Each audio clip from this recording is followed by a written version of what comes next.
7వ అధ్యాయము 66 వచనాన్ని మీరు మామూలుగా 68వ వచనం అండర్లైన్ చేసుకోండి, 63వ వచనం అండర్లైన్ చేసుకోండి,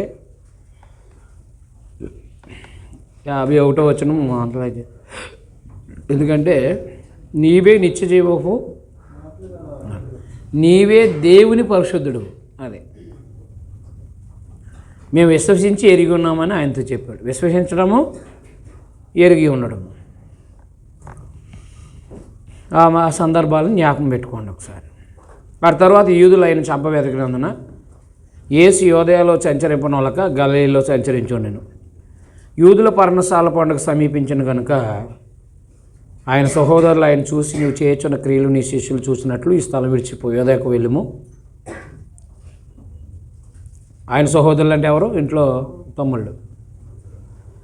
ఈ స్థలం విడిచి యోదయకు వెళ్ళు, బహిరంగ అంగీకరింపకూడదు వాడు ఎవడను తన పని రహస్యంగా జరిగింపడు. నీవు ఈ కార్యములు చేయుచునేలా నిన్ను నీవే లోకమునికి కనపరుచుకొనుమని చెప్పారు. ఆయన సహోదరులను ఆయన యందు విశ్వసించేవాళ్ళు, విశ్వసించలేని వాళ్ళు కూడా తెలియజేస్తున్నాడు. యేసు నా సమయం ఇంకా రాలేదు, మీ సమయం ఎల్లప్పుడూ సిద్ధంగానే ఉంది. లోకం మిమ్మల్ని ద్వేషింపనేరదు, కానీ దాని క్రియలు చెడ్డవని నేను దాని గురించి సాక్ష్యం ఇస్తున్నాను కనుక అది నన్ను ద్వేషిస్తుంది. ఎప్పుడైతే ఎదుటివాడు చెడ్డవాడని వాడు క్రియలు చెడ్డ క్రియలను బయటెట్టామో అప్పుడు ఈ సత్య సంబంధం వాడిని అయిన వాడిని ఎవరినైనా సరే ఏం చేస్తారు? ద్వేషించరా? ప్రభు లోకం యొక్క చెడ్డ పనుల్ని బయటపెట్టారు ఆయన. కాబట్టి లోక సంబంధమైన ఈ యోధా జనాంగం, లోక సంబంధంగా బతుకుతున్న ఈ యూదులు ప్రభుని ద్వేషించారన్నమాట. మీరు పండగకు వెళ్ళండి, నా సమయం ఇంకా పరిపూర్ణం కాలేదు కనుక నేను ఈ పండగకు వెంకను వెళ్ళనని వారితో చెప్పాను. ఆయన వారితో ఇలాగ చెప్పి గలిలయలో నిలిచిపోయాను. అయితే ఆయన సహోదరులు పండగకు వెళ్ళిపోయిన తర్వాత ఆయన కూడా బహిరంగంగా వెళ్ళక రహస్యంగా వెళ్ళాను. పండగలో యూదులు ఆయన ఎక్కడ అని ఆయన వెతుకుచుండరి. మరియు జనసమూహం ఆయన గూర్చి గొప్ప సనుగు పుట్టింది. కొందరు ఆయన మంచివాడనరి, మరి కొందరు కాడు, ఆయన జనులు మోసపుచ్చువాడనరి. అయితే యూదులకు భయపడి ఆయన గూర్చి ఎవడనూ బహిరంగంగా మాట్లాడలేదు. చూసారా, కొందరు అలా, కొందరు ఇలాగా. కొందరు విశ్వసించారు, కొందరు విశ్వసించలేదు. ఆయన సహోదరులైనా ఆయన ఎందుకు విశ్వాసం ఉంచలేదంట.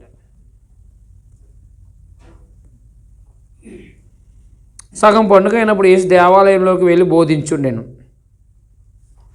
యూదులు అందుకు ఆశ్చర్యపడి చదువుకొని ఇతనికి పాండిత్య మెట్లు వచ్చినని చెప్పుకున్నారనమాట. చదువుకోవడం అంటే ఏది? ఒక పౌలు గారిలాగా వెళ్ళి ధర్మశాస్త్రాన్ని నేర్చుకోవటం అనమాట. చదువుకోవడం అంటే ఏంటి? పౌలు గారిలాగా గమాలీయుల పాదాల దగ్గర నేర్చుకున్నాడు కదా ధర్మశాస్త్ర సంబంధం చదువు, అదనమాట అది. ఇప్పుడు మన చదువు అంటే మనకేం అర్థమవుతుంది? స్కూల్లోకి వెళ్ళటం అనుకుంటాం, అవునా? అక్కడ పేతృపతులు చెప్పారు కదా, విద్యా విహీనులు అంటే మనకేం అర్థమవుతుంది? చదువు లేని వాళ్ళని. అక్కడ సంగతులు గ్రహింపలేని వాళ్ళని అర్థం అనమాట. చూసారా, చిన్న మాట దాన్ని బట్టి వెళ్ళి పెద్ద పెద్ద ప్రసంగాలు తీస్తూ ఉంటారు వాళ్ళు. సంగతులు గ్రహించలేనివాడు ఏమర్థమవుతుంది ప్రభు రాకడ గురించి?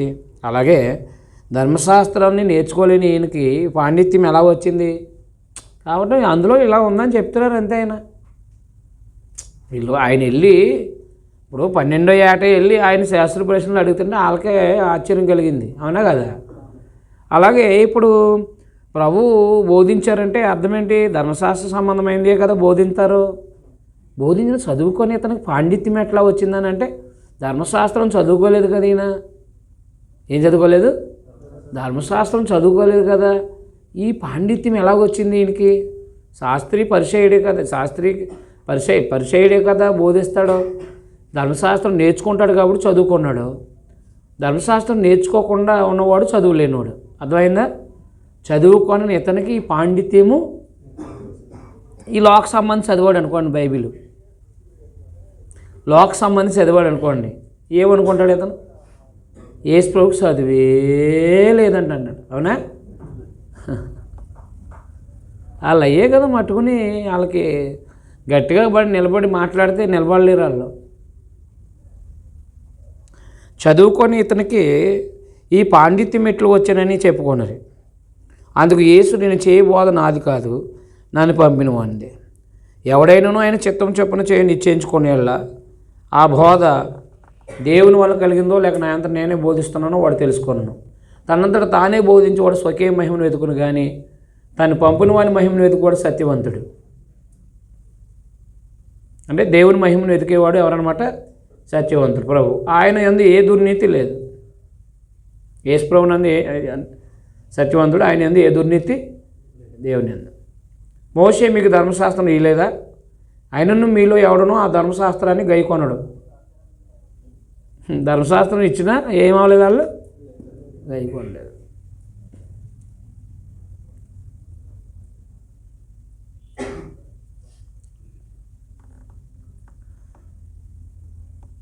మీలో ఎవడన్నా ధర్మశాస్త్రం గైకోండి. మీరు ఎందుకు నన్ను చంప చూస్తున్నారని వారితో చెప్పాను. ఏడాజ్యం మొదలెడిన తర్వాత యూదులు ఆయన చంప వెతికినందున అన్నారా? ప్రభుని చంపడానికి చూస్తున్నారంట.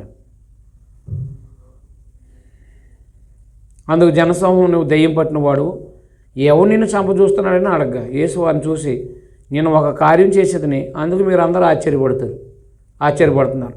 మోసే మీకు సున్నతి అని నియమించాడు. ఈ యొక్క విధానం మోసే వలన కలిగింది కాదు, పితరుల వల్లనే కలిగింది. అంటే ఇది ఆదికాండం 17వ అధ్యాయం కదా. సున్నతి అనే విధానం ఎక్కడ కలిగింది? కాబట్టి ఇప్పుడు పితరుల వల్ల కలిగింది కానీ మోసే వల్ల కాదు సున్నతి అనేది. ఆయనను విశ్రాంతి దినం మీరు మనుషునికి సున్నతి చేయిస్తున్నారు. మోసే ధర్మశాస్త్రం మేరకున్నట్లు ఒక మనుషుడు విశ్రాంతి దినం సున్నతి పొందును కదా. ఇట్లుండగా నేను విశ్రాంతి దినం ఒక మనిషిని పూర్ణ స్వస్థత గలవానిగా చేసినందుకు మీరు నా మీద ఆగ్రహపడుతున్నారు ఏంటి అని అడిగారు. అర్థమైందా? మీరు సున్నతి చేయించుకున్నారా? అది పని కాదా?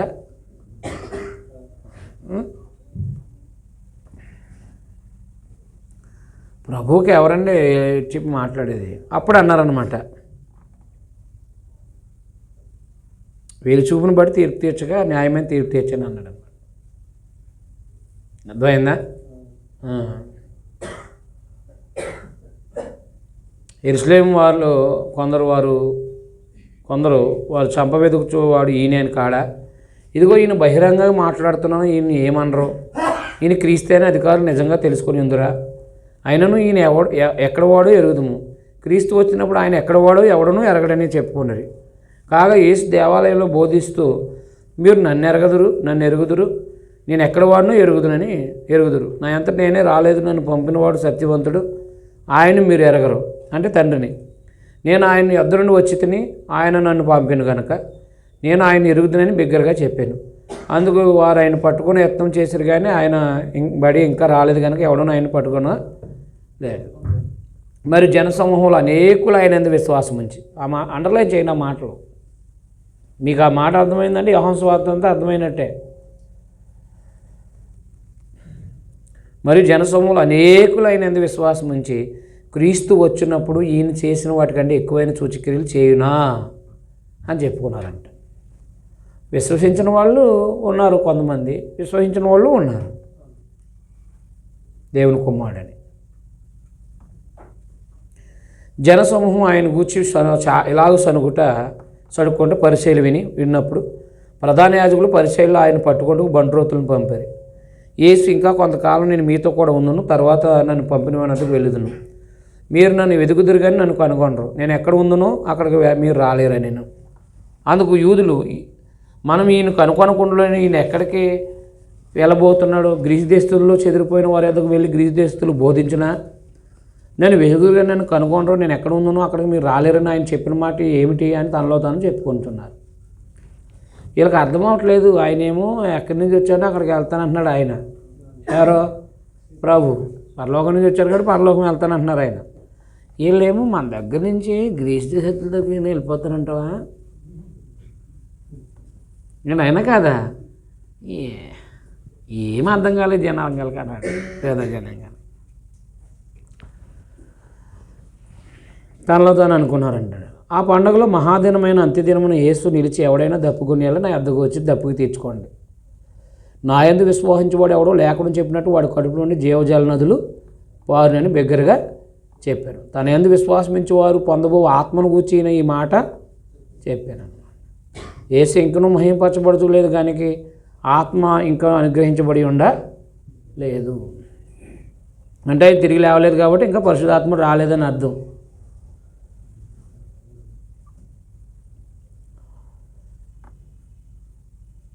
జనసమూహంలో కొందరు ఈ మాటలు విని నిజంగా ఈయన ప్రవక్త అనేది, ఆ ప్రవక్తే అనేది, మరికొందరు ఈయన క్రీస్తే అనేది, అంటే మెస్సే అన్నమాట. మరికొందరు ఏమి క్రీస్తు గలిలీ నుండి వచ్చినా, క్రీస్తు దావీదు సంతానంలో పుట్టి దావీదు ఉండిన బెత్లెహేము అనే గ్రామం నుండి వచ్చినని లేఖనం చెప్పట్లేదా మీకా 5:2? అవునా? మరి ఈయనేం నజరేతులో పెరిగాడు కాబట్టి నజరేతు అనుకున్నారు వీళ్ళు. ఆయన పుట్టింది మాత్రం ఎక్కడ? బెత్లెహేములో. పెరిగింది ఇక్కడే కాబట్టి ఇక్కడే పుట్టాడు అనుకుంటున్నారు వాళ్ళు.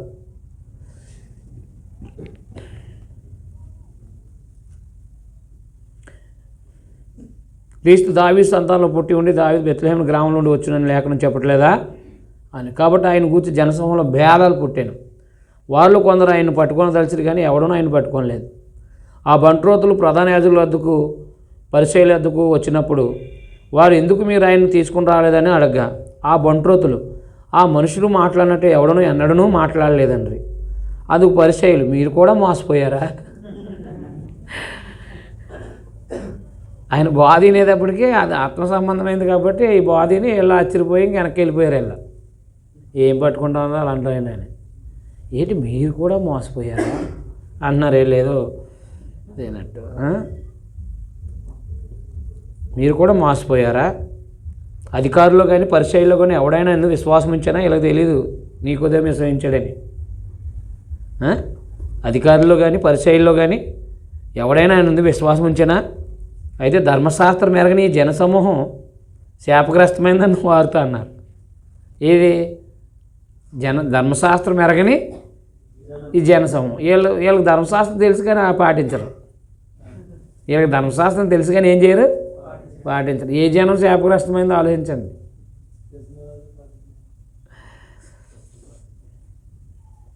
జనమందరూ ఇలా వెళ్ళిపోయారని బాధపడుతున్నారు అన్నమాట. అయితే ధర్మశాస్త్రం మేరకు నీ జనసమూహం శాపగ్రస్తమైందని వార్తాడు. అంతకు మునుపు ఆయన ఎద్దకు వచ్చిన నీకోదేమో వారిలో ఒకడు. అతడు ఒక మనుష్యుడి మాట వెనక మునుపు వాడు చేసింది తెలుసుకోనక మునుపు మన ధర్మశాస్త్రం తీర్పు తీర్చునా అని అడిగాడు. మన ధర్మశాస్త్రం ఒక మనుషుని గురించి సరిగ్గా తెలియక మునుపు తీర్పు తీరుస్తుందా అని అడిగాడు. వీళ్ళకి మండింది. నువ్వు గలీలువా? విచారించుడు గలీలో ఏ ప్రవక్త పుట్టడనేది. అందరు ఎవరింటికి వారు వెళ్ళిపోయారంట. మనం కూడా వెళ్ళిపోతాం కదేపుంటే కదా. ఎవరింటికి వాళ్ళు వెళ్ళిపోయారంట. ఏమని? నువ్వు గల్లీడువా? గల్లీలు ఏ ప్రార్థన పుడతాడని ఉందా అని అన్నాడు. ఇలా కన్ఫ్యూజ్గా ఉంది. ఆయన పుట్టింది బెత్లెహేములో కానీ పెరిగింది నజరేతులో కాబట్టి గల్లీ ప్రాంతంలో ఆయన ఉంటున్నాడు. ఏ ప్రవక్త అయినా పుడతాడని ఉందా అక్కడ అన్నారన్నమాట. ఈయన గ్రహిస్తున్నాడు. ఎవరు? నీకోదేము గ్రహిస్తున్నాడు. కాబట్టి 7వ అధ్యాయంలో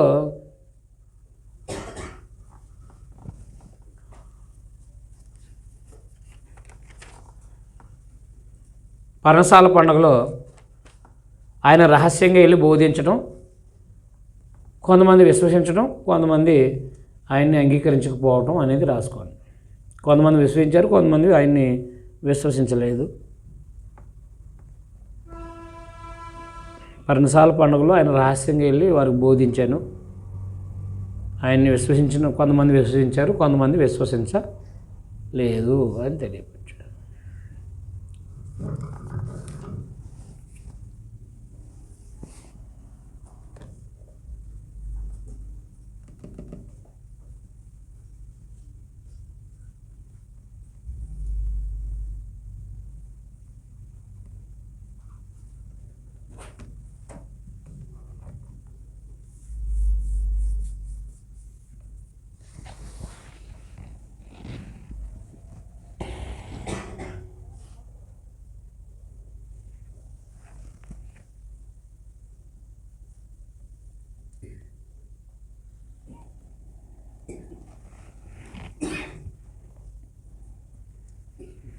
39వ వచనం అండర్లైన్ చేసుకోండి. 42వ వచనం అండర్లైన్ చేయండి.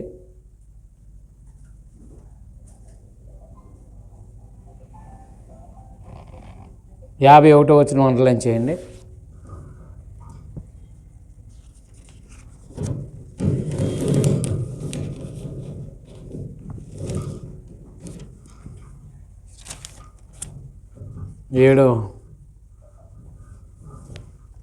5వ వచనం అండర్లైన్ చేయండి.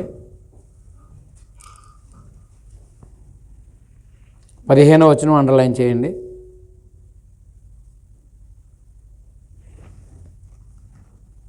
19వ వచనం అండర్లైన్ చేయండి.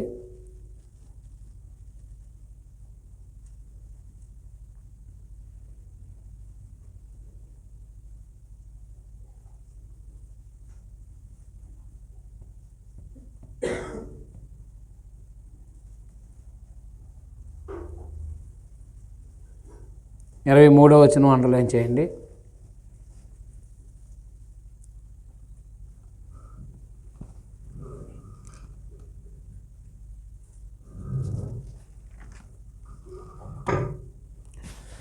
8వ అధ్యాయం. యేసు ఒలీవల కొండకు వెళ్ళెను. తెల్లవారుగానే యేసు తిరిగి దేవాలయంలోనికి రాగా ప్రజలందరూ ఆయన వద్దకు వచ్చారు కనుక ఆయన కూర్చుండిరి, వారు బోధించుండెను. శాస్త్రులు పరిసయ్యులు వ్యభిచారమందు పట్టబడిన ఒక స్త్రీని తోడుకుని వచ్చి ఆమెను మధ్య నిలబెట్టి, బోధకుడా, ఎవరెల్లో శాస్త్రులు పరిసయ్యులు, ఎందుకని ఆమెను మధ్య నిలబెట్టి, బోధకుడా, ఈ స్త్రీ వ్యభిచారం చేయుచుండగా పట్టబడిను.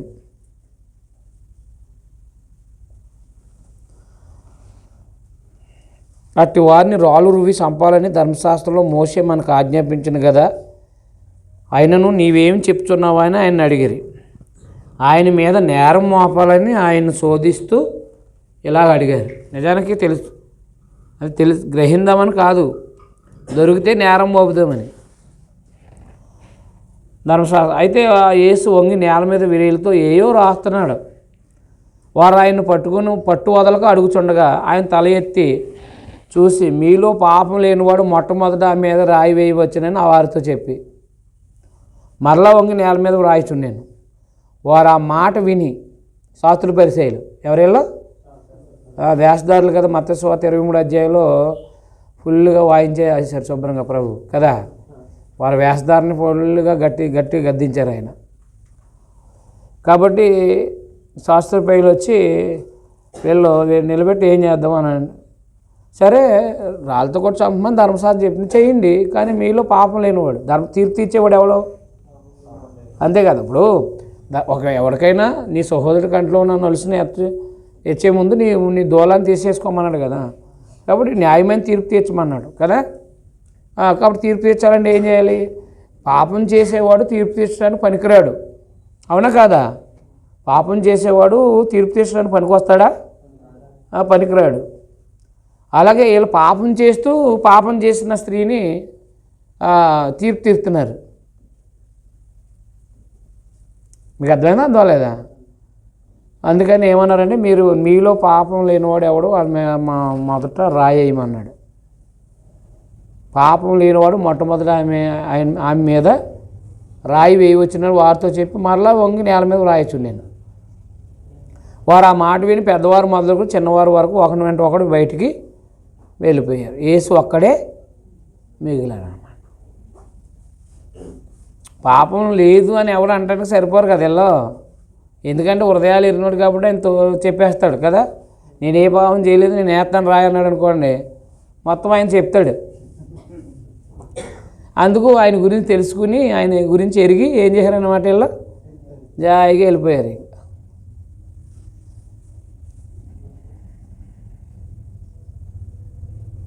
పెద్దవారు మొదలుకొని చిన్నవారి వరకు ఒకరి వెంట ఒకటి బయటకు వెళ్ళిపోయారు. యేసు ఒక్కడే మిగిలిను, ఆ స్త్రీ మధ్య నిలబడి ఉండెను. యేసు తల ఎత్తి చూసి, అమ్మ, వారు ఎక్కడున్నారు? ఎవరు నీకు శిక్ష విధింపలేదా అని అడిగినప్పుడు ఆమె, లేదు ప్రభువా నేను. అందుకు యేసు, నేను నీకు శిక్ష విధింపను, నీవు వెళ్ళి ఇక పాపం చేయకమని ఆమెతో చెప్పాను. అండర్లైన్ చేయండి. పాపాలు క్షమించబడిన తర్వాత పాపం చేయకుండా పాపం చేయకూడదు, అంతే కదా. రోమపత్రిక 6:1-2 వచనాలే పాపం చేసి పాపాలు ఎప్పుడైతే ఎందుకంటే భూమి మీద ఉన్నప్పుడు యేసుక్రీస్తు వారికి పాపాలు క్షమించే అధికారం ఉందా లేదా? కాబట్టి పాపాలు క్షమించే అధికారం ఉన్నప్పుడు ప్రభు ఏం చేశారన్నమాట, ఆమె పాపాలు క్షమించి ఇంకెప్పుడు పాపం చేయొద్దన్నారు. వెళ్ళి ఇక పాపం చేయకమని ఆమెతో చెప్పారు అంతే. పాపాలను క్షమించింది ఎందుకన్నమాట, పాపం చేయకుండా ఉండటానికి అని, అవునా కాదా? అది కాబట్టి ప్రభు యొక్క బోధ గమనించాలి మనం.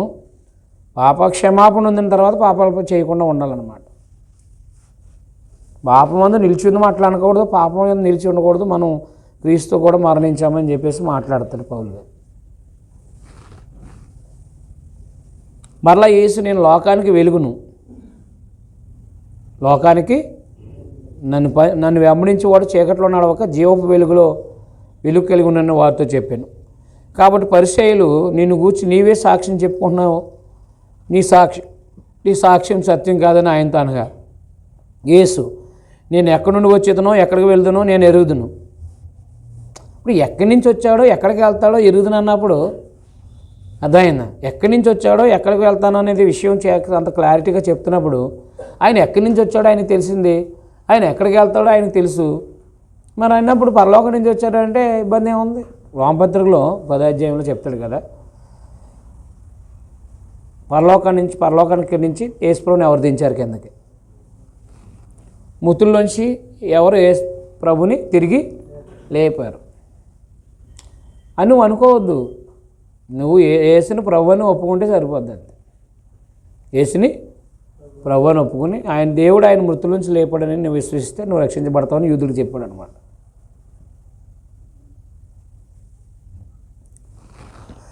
నేను ఎక్కడి నుండి వచ్చానో ఎక్కడికి వెళ్తున్నానో మీరు ఎరగరు, మీరు శరీరాన్ని బట్టి తీర్పు తీస్తున్నారు. నేను ఎవరికి తీర్పు తీర్చను. నేను ఒక్కడినై ఉండక నేనును నన్ను పంపిన తండ్రి కూడా ఉన్నాము గనక నేను తీర్పు తీర్చిన నా తీర్పు సత్యమే, మరి ఇద్దరు మనుషుల సాక్ష్యం సత్యమని మీ ధర్మశాస్త్రంలో రాయబడి ఉంది కదా. 17వ వచనం అండర్లైన్ చేయండి.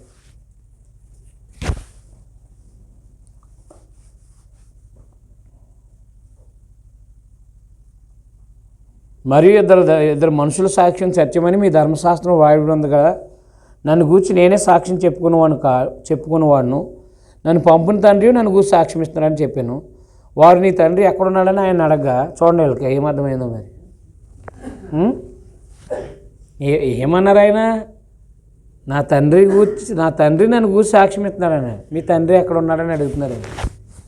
అంటే కనీసం ఏమర్థమైందంటే అసలు ఆయన పరలోకం నుంచి వచ్చారు, తర్వాత మళ్ళా పరలోకానికి వెళ్తారు కాబట్టి ఆయన ద్వారా మనకు పాపక్షమన, ఆయన ద్వారా మార్గము, ఈ ఆలోచనలు ఏమి వీళ్ళకి లేవు అసలు. ఇంతవరకు చెప్పుకోతే ఆయన ఏమంటున్నారు వాళ్ళు, నేను నా తండ్రి దగ్గర నుంచి నేను నా తండ్రి దగ్గరికి వెళ్తానంటే మీ తండ్రి ఎవరైనా అడుగుతున్నారు.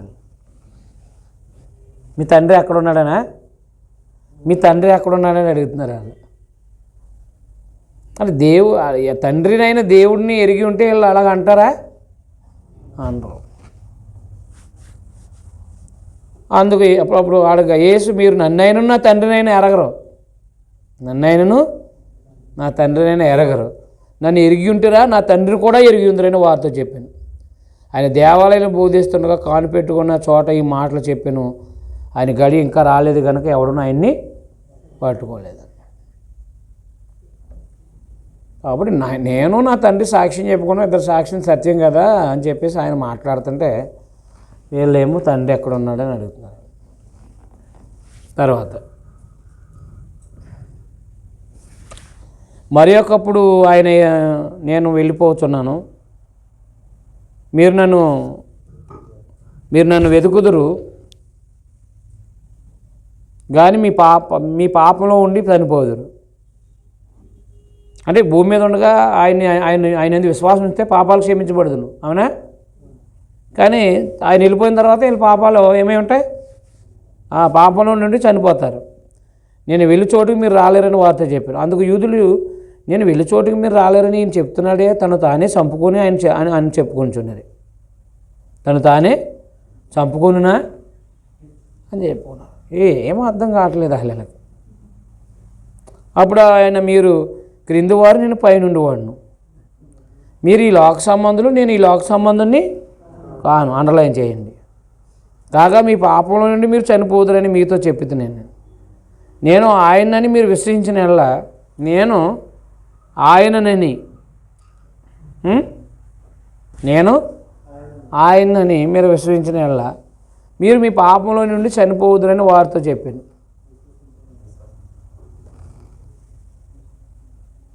నేను ఆయనని మీరు విశ్వసించిన యెడల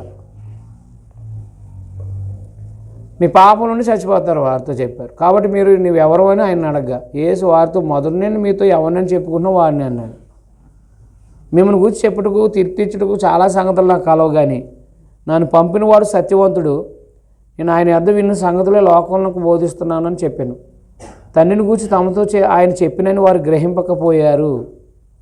కావున యేసు మీరు మనుష్య కుమారుని పైకెత్తినప్పుడు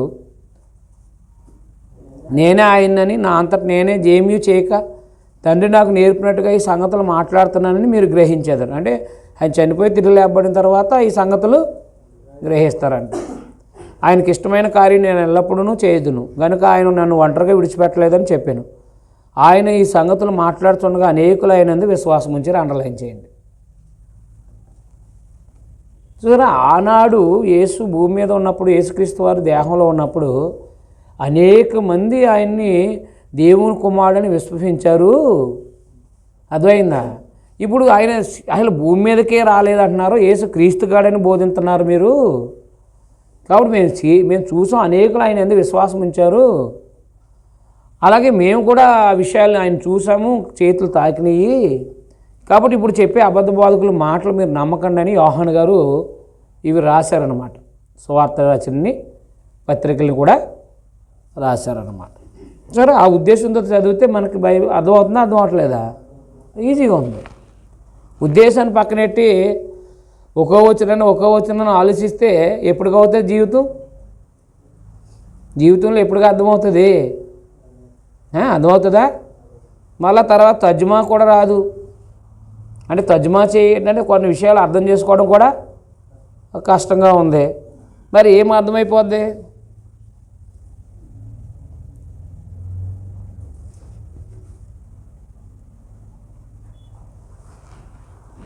మీరు వెళ్ళటానికి ఏం అవకాశం లేదంట.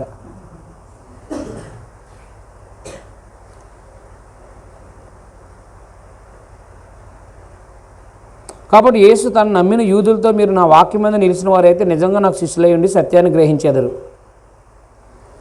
అప్పుడు సత్యం మిమ్మల్ని స్వతంత్రులుగా చేయనని చెప్పగా, వారు మేము అబ్రహాం సంతానం, మేము ఎన్నడూ ఎవరికి దోషులమై ఉండలేదే, మీరు స్వతంత్రులుగా చేయబడుదురని ఎలా చెప్తున్నారని ఆయనతో అన్నారు. అందుకు యేసు, పాపం చేయి ప్రతివాడు పాపానికి దోషులని మీతో నిశ్చయముగా అండర్లైన్ చేయండి. తాగేవాడు తాగుడికి ఏమైనట్టు, అంతే కదా. జారుడు జారత్వానికి అలవాటు అయినట్టే, వ్యభిచారానికి ఏమైనట్టు, బానిస అయినట్టే. ఇంకా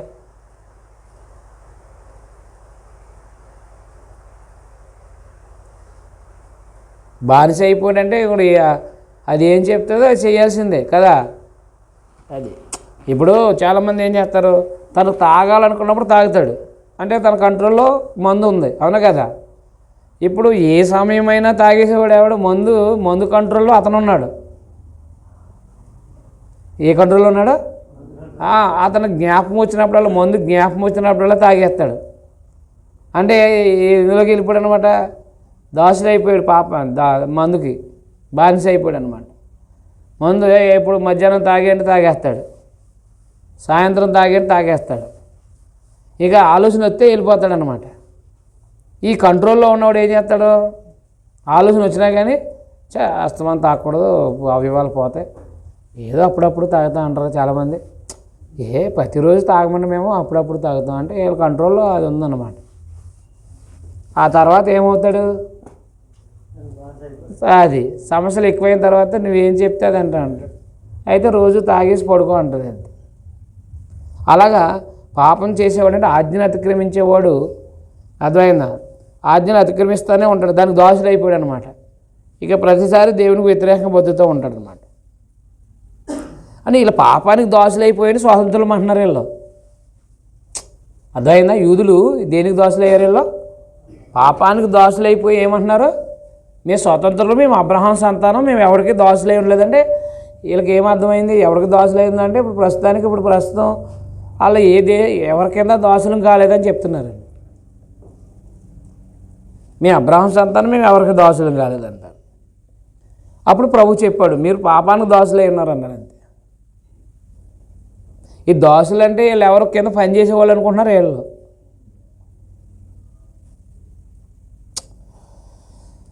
ప్రభు ఆత్మ సంబంధులకి అర్థమవుతుంది తప్ప భౌతిక సంబంధులకు అర్థం కాదనే విషయాలను మనం అర్థం చేసుకోవచ్చు.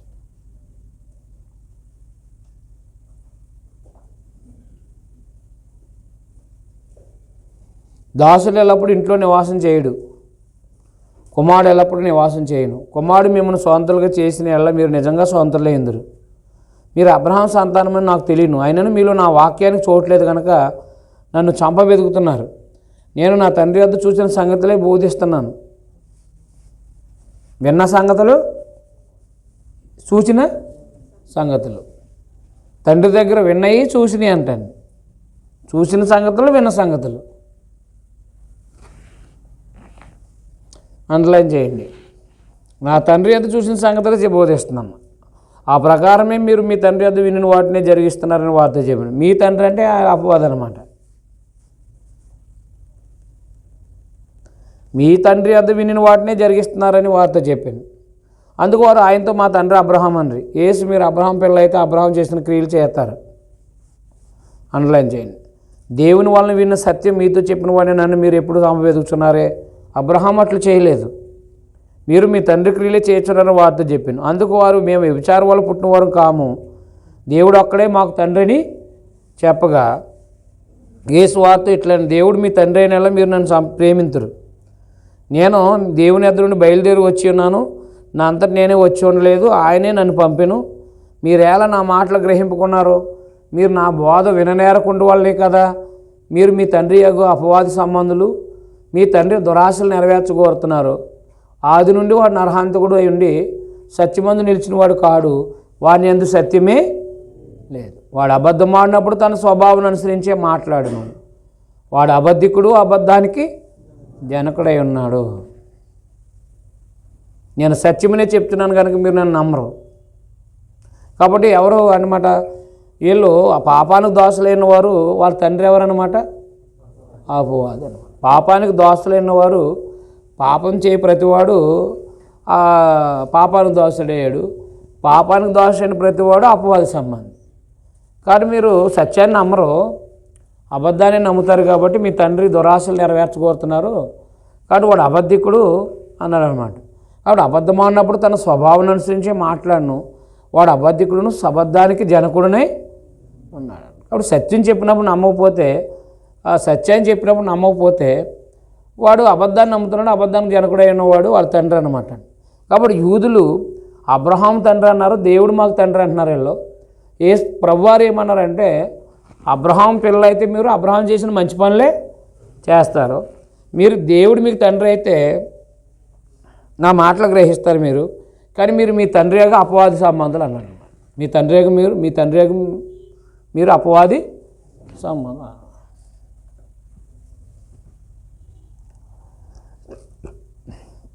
అంటే అలాగా మొదటి పత్రిక 3:8 కయ్యను దుష్టిని సంబంధి. కయ్యను ఎవరో దుష్టిని సంబంధి అన్నమాట.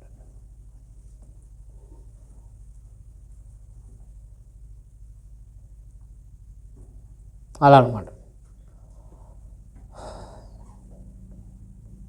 వాడు ఆది నుండి వాడు నరహంతకుడే ఉన్నాడు అన్నారన్నమాట. వాడు ప్రారంభం నుంచి చెప్పుకొచ్చాడు, వాడు ఆది నుండి నిజానికి జగత్తుకు ముందే ఉంటే ఏం చెప్పాలి? వాడు జగత్తుకు ముందు నుంచే వాడు ఎవడో నరహంతకుడు అని చెప్పాలి. ఆ మాత్రం గ్రహింపలేదు.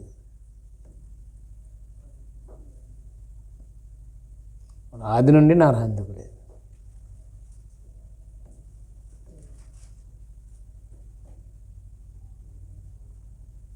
ఏమైనా అనుమానాలు ఉన్నాయా? మీ తండ్రి ఎవరు? మా తండ్రి దేవుడు అనాలి. అవునా? మా తండ్రి ఎవరు చెప్తూ ఉండండి అంటే, ఆలోచించి చెప్పాలంటే కాబట్టి వాళ్ళు ఏం చేస్తారంటే యేసులో చెప్తున్న సత్యాన్ని అంగీకరించట్లేదు. అందుకనే మీరు అపవాద సంబంధులు అన్నారు ప్రభువారు. అర్థమైందా? అంతేగాని పొరుగువాడితో అబద్ధం చెప్తున్నారన్నందుకు అనలేదు. అర్థమైందా అర్థమలేదా? అలాగని అబద్ధం ఆడమని కాదు, నీ పొరుగువాడితో సత్యమే మాట్లాడని ఎఫెసీ పత్రిక 4:25లో చెప్పారు. ఇక్కడ మాట్లాడుతున్న సందర్భం మాత్రం ఏంటి? సత్యాన్ని నమ్మట్లేదు కాబట్టి మీరు మీ తండ్రిగా అపవాద సంబంధులు అని చెప్పారన్నమాట. వాని యందు సత్యమే లేదు. వాడు అబద్ధికుడును అబద్ధానికి జనకుడే అన్నాడు. అబద్ధానికి జనకుడు ఎవరో? అపవాది. కాబట్టి మనం అబద్ధం ఆడటం అభ్యాసం చేసామనుకోండి, మనకు తండ్రి అయిపోతాడు వాడు ఆటోమేటిక్గా. అర్థమైనా? అబద్ధాన్ని అభ్యాసం చేస్తే ఏమవుతుంది? అపవాది ఏమైపోతాడు? ఆటోమేటిక్గా తండ్రి అయిపోతాడు. అందుకని అబద్ధానికి దూరంగా ఉండాలి. సహోదరులతో సత్యమే మాట్లాడాలి మనం.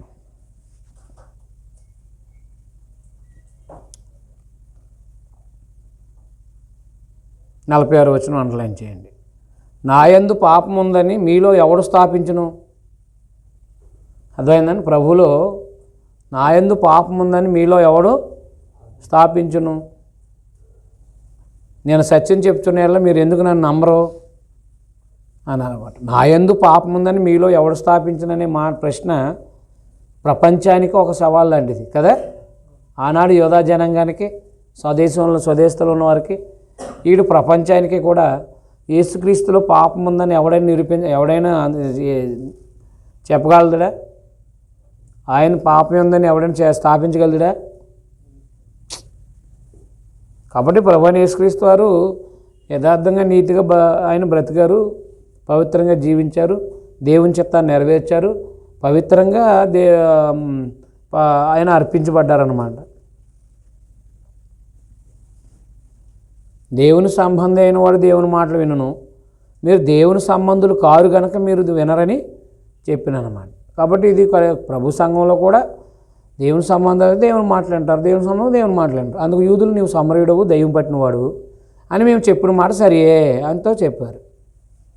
యేసు నేను దయ్యం పట్టినవాడిని కాను, నా తండ్రిని ఘనపరుచుటవాడును, మీరు నన్ను అవమానపరుస్తున్నారు, నేను నా మహిమను వెతకట్లేదు, వెతుకుచూ తీర్పు తీర్చువాడు ఒకడు కలడు, ఒకడు నా మాట గైకొనేలా వాడు ఎన్నడను మరణం పొందడని మీతో నిశ్చయంగా చెప్తున్నానని ఉత్తరం ఇచ్చాను. మరణం పొందాలంటే ఆత్మీయ మరణం.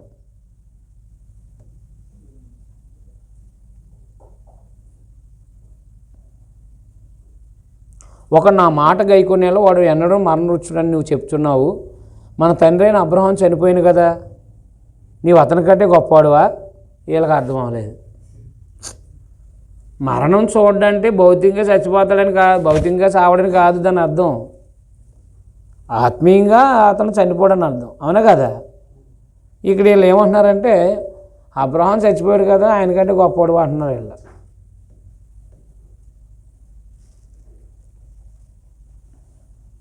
నీవు అతని కంటే గొప్పవాడువా? ప్రవక్తలు చనిపోయారు, నిన్ను నీవే ఎవడవని చెప్పుకుంటున్నావని ఆయన అడిగారు. అందుకు యేసు నన్ను నేనే మహింపొచ్చుకునే వల్ల నా మహిమ ఒట్టిది, మా దేవుడని మీరు ఎవరిని గూర్చి చెప్తురో ఆ నా తండ్రియే నన్ను మహింపరుస్తున్నాడు. మీరు ఆయన ఎరగరు, నేను ఆయన ఎరుగుదును. ఆయన ఎరగనని నేను చెప్పిన మీ వాళ్ళని నేను అబెత్తుకునేందును కానీ నేను ఆయన ఎరుగుదును, ఆయన మాట గైకుంటున్నాను. మీ తండ్రి అయిన అబ్రహాము నా దినం చూతునని మిగులు ఆనందించెను, అది చూసి సంతోషించిన నేను. అందుకు యూదులు నీకు ఇంకా 50 సంవత్సరాలైనా లేవే, నువ్వు అబ్రహాము చూసిద్దావు అన్నారు. వీళ్ళకి ఏమీ అర్థం కాలేదు. ఇక్కడ వీళ్ళు ప్రతిదీ శరీర సంబంధంగా ఆలోచిస్తున్నారు అంతే. అర్థమై నేను దేవుని దగ్గర నుంచి వచ్చానన్నప్పుడే ఆయన నిత్యుడనే సంగతి అలా అర్థం అవ్వాలి కదా. నేను దేవుని దగ్గర ఉండేవాడు ఎవడైనా నిరంతరంగా ఉండేవాడే కదా, వాడు మా భౌతికమైన మరణం లేనివాడు కదా అని చెప్పేసి దేవుని దగ్గర నుంచి వచ్చాడంటే ఆలోచించాలి. వీళ్ళేమంటారంటే నువ్వు అబ్రహాం కన్నా, అవును అబ్రహాం కంటే ముందున్నాను, అబ్రహాం నా దినం చూడాలని మిగిలి ఆనందించాడండి. చూతునని మిగిలి ఆనందించాను, అది చూసి సంతోషించాను నేను. ఏంటది? ఆ దినం అంటే యేసుప్రభు వచ్చే దినం అన్నమాట. యేసుప్రభు వచ్చే దినం అనమాట. యేసుప్రభు రావాలంటే ఎవరు రావాలి అబ్రహాంకి? నీ నీ సంతానం ద్వారా భూలోక రాజ్యాలను ఆశీర్వదించన్నాడు 12 అధ్యాయంలో. ఇప్పుడు సంతానం ఎప్పుడు చెప్పాడు? 12 అధ్యాయంలో చెప్పాడు ఆదికాండం, అవునా కదా? ఇప్పుడు 12 అధ్యాయంలో చెప్తే నీ సంతానం ద్వారా భూలోక రాజ్యాలను ఆశీర్వదించాలంటే ఇప్పుడు ఆయన గురించి చూశాడు. ఆయన గురించి చూశాడు, నీ సంతానం భూలోక రాజ్యాలను ఆశీర్వదించానని. ఎదురు చూస్తే ఇస్సాకు పుట్టాడు. ఎవరు పుట్టారు? ఇస్సాకు పుట్టాడంటే ఆయన ఆయన ఆయన కలిగినట్టే లెక్క అనమాట. ఇస్సాకు పుట్టాడంటే ఆయన కలిగినట్టు. ఎందుకంటే ఈయన కలగకపోతే ఆయన రాడు కదా. నీ సంతానం అన్నాడు కదా. నీ సంతానం ద్వారా భూలోక రాజ్యాలను ఆశీర్వదించాలంటే అసలు ఈయనకి సంతానమే లేదు కదా. కాబట్టి ఇప్పుడు ఇస్సాకు ఎప్పుడైతే జన్మించాడో యేసుక్రీస్తు వారిని తను చూశాడనమాట. నా దినం చూడాలని ఆయన చూసి ఆనందించాడు అన్నాడు. చూతునని మిగులు ఆనందించాను, అది చూసి సంతోషించాను అని అనమాట. చూసి సంతోషించాను అని.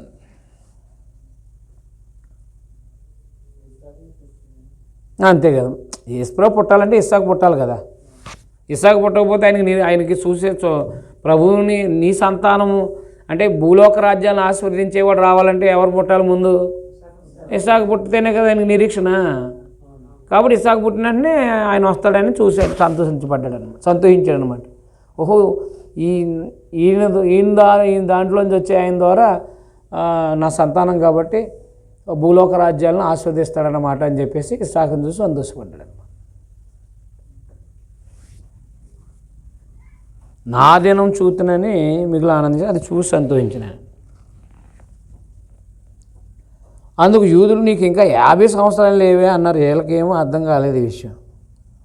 నువ్వు అబ్రహాం చూసేదివా అని అడిగి చెప్పగా, యేసు అబ్రహాం పుట్టకమునిపే నేను ఉన్నానని మీతో నిశ్చయంగా చెప్తున్నాను. కాబట్టి వారు ఆయన మీద రువ్వుటకు రాళ్ళు ఎత్తురు కానీ వేసి దాగి దేవాలయం నుండి బయటికి వెళ్ళిపోయారు అన్నమాట.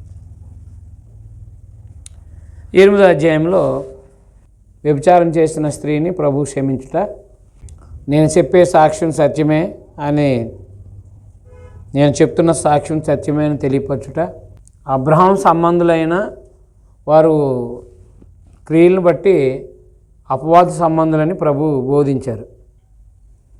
అబ్రహాం సంబంధులని చెప్పుట వలన అబ్రహాం సంబంధులని వారు చెప్పుకున్నందున వారు అబ్రహాం సంతానం కాదు, అపవాది సంబంధించిన వాళ్ళని తెలియపరిచి